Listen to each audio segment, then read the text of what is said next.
Assalamualaikum warahmatullahi wabarakatuh. Perkenalkan, nama saya Lailatul Fadila dengan NIM 2230109017. Di sini saya ingin menjelaskan sedikit tentang kurikulum Merdeka di Satuan PAUD.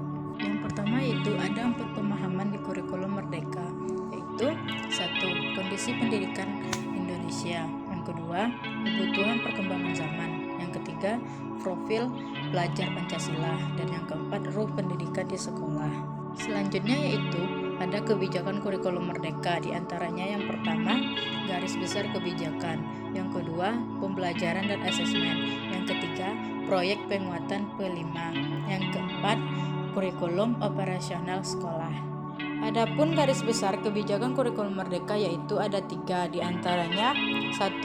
Pengembangan soft skill dan karakter melalui proyek penguatan profil belajar Pancasila.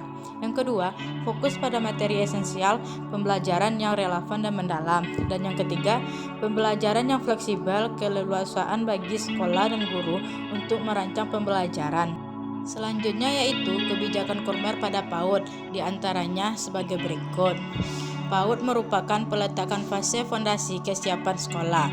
Kegiatan bermain sebagai proses belajar, menerapkan pembelajaran yang membangun 6 kemampuan fondasi anak, menerapkan masa perkenalan bagi siswa baru selama 2 minggu pertama. Seperti yang dibilang tadi, 6 kemampuan fondasi anak diantaranya yaitu 1. Mengenali nilai agama dan budi pekerti. Kedua, keterampilan sosial dan bahasa. 3. Kematangan emosi. 4. Kematangan kognitif untuk melakukan kegiatan belajar. 5. Pembangunan keterampilan motorik perawatan diri. Yang keenam, pemaknaan terhadap belajar yang positif. Selanjutnya, struktur kurikulum di PAUD. Struktur kurikulum di PAUD ada 2, diantaranya intrakurikuler dan kokurikuler.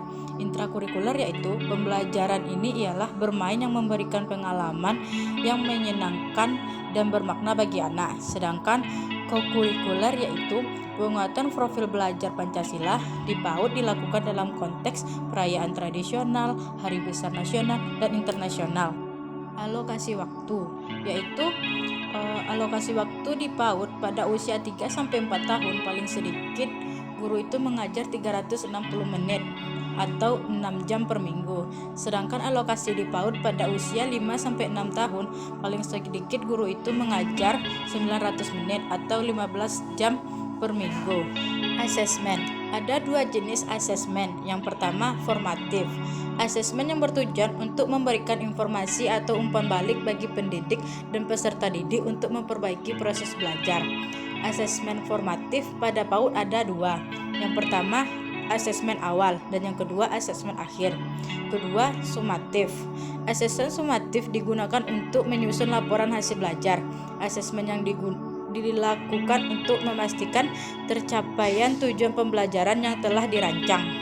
Selanjutnya yaitu memahami proyek penguatan PPP, yaitu kegiatan proyek merupakan suatu petualangan investigasi anak dengan pendampingan guru tentang suatu hal yang menarik minatnya, dan anak akan mengalami proses mencari tahu guna menguatkan profil belajar Pancasila. Selanjutnya yang terakhir yaitu penyusunan KOTS. Komponen kurikulum operasional di satuan pendidikan. 1. Komponen utama yang ditinjau setiap 4-5 tahun, yaitu karakter satuan pendidikan, visi, misi, dan tujuan. Komponen utama yang ditinjau setiap tahun yaitu pengorganisasian pembelajaran, rencana pembelajaran, pendampingan, evaluasi, dan pengembangan profesional. Dan selanjutnya laporan.